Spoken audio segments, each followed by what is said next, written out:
Introduction. Origins of Shu-Ha-Ri. Shu-Ha-Ri is a teaching method that originated in Japan, based on ancient traditions and practices. It was developed to effectively transfer knowledge and skills from master to student.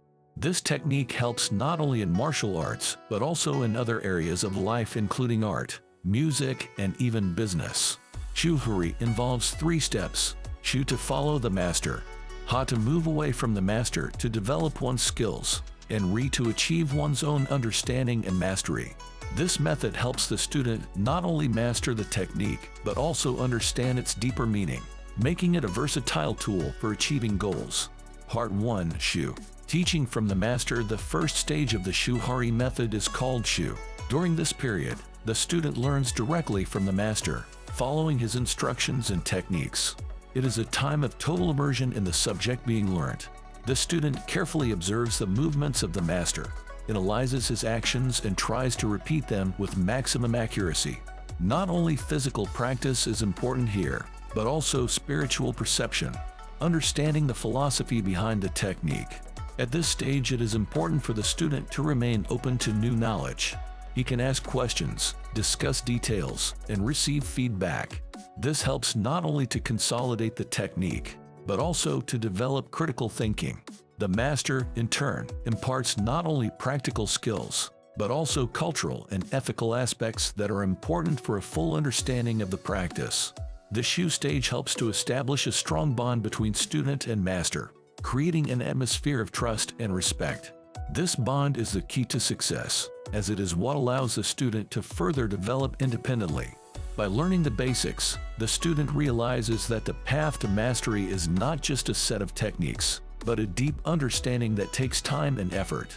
Part 2. Hot liberation from the shackles. The next stage is Ha. At this stage, the student begins to move away from strictly following the teachings of the master. He begins to experiment and make his own changes to the technique, adapting it to his individual needs and style. This is a time of discovery and finding one's own way. The student is no longer just copying the movements of the master. He begins to realize how he can improve his skills and apply them to different situations. This requires courage, because sometimes it will be necessary to abandon the usual approach and try something new. It is important to realize that mistakes at this stage are not failures, but opportunities for learning and growth. In parallel, the student should continue to study the philosophical aspects of the practice. He may read books, attend seminars, or socialize with other masters. This sharing of knowledge and experience helps to deepen understanding and broaden horizons. During the Ha stage, it is also important to learn to manage one's emotions and reactions. This is preparation for acting confidently in all situations in the future.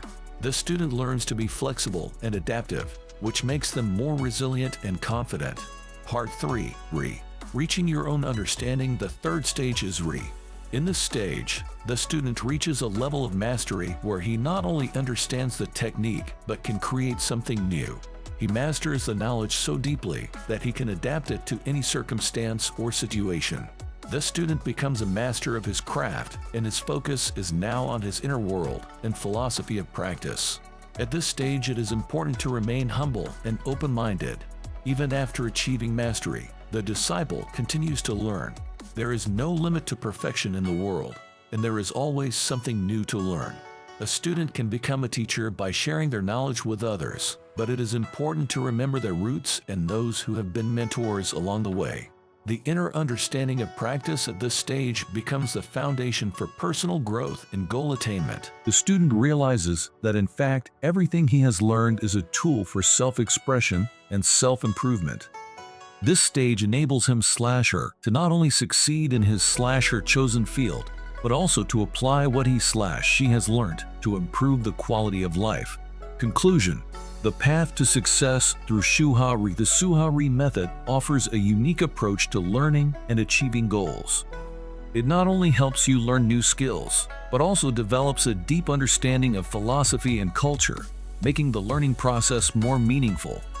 Each stage, Shu, Ha, and Ri, is important and unique in its own way, opening up new horizons and possibilities for the student. Using this method, one can not only achieve their goals, but also develop their inner world, understanding of themselves and the world around them. Shu-Ha-Ri is not just a technique, it is a philosophy of life that teaches us to value the path, not just the end goal. Realizing that every mistake and every good fortune is part of our development helps us move forward with confidence and courage. It is important to remember that true success is not measured by achievements alone, but by how we achieve them. By developing skills through Shu-Ha-Ri, we become more flexible, open to new knowledge and experiences.